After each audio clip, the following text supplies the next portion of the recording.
Isaiah 35, 1 through 10, power to heal. God's plan since the fall of the first humans in Genesis.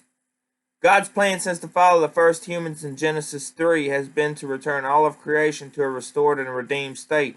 His ongoing work, exercised through the ministry of Jesus Christ, is to return all things to what they were, and this redemptive work goes beyond the scope of humanity.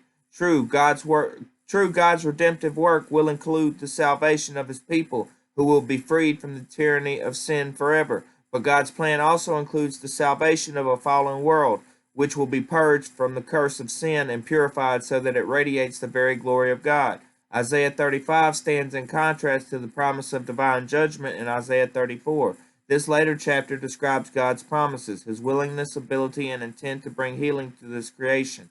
This healing will be all encompassing as God transforms nature, broken humanity, and then eventually returns God's transformed creation and people to himself.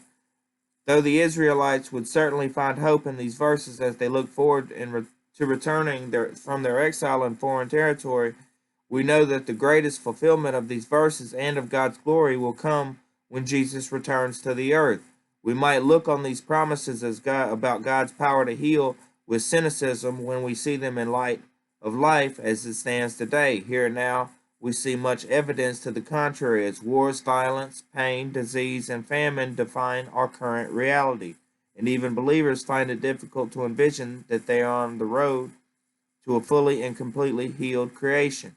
In the New Testament, John the Baptist felt the same tension when he was imprisoned.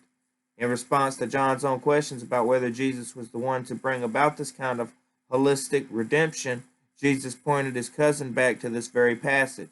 By faith, we believe that Jesus can do what he promised. By faith, we trust that everything old and broken will be restored and made new again.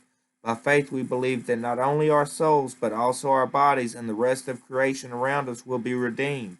Romans 8:18 through 23. Though today's surrounding circumstances might tell us otherwise, we trust not in what we visibly see, but in the promises of the God who heals, restores, and makes everything new. Revelation 21:5.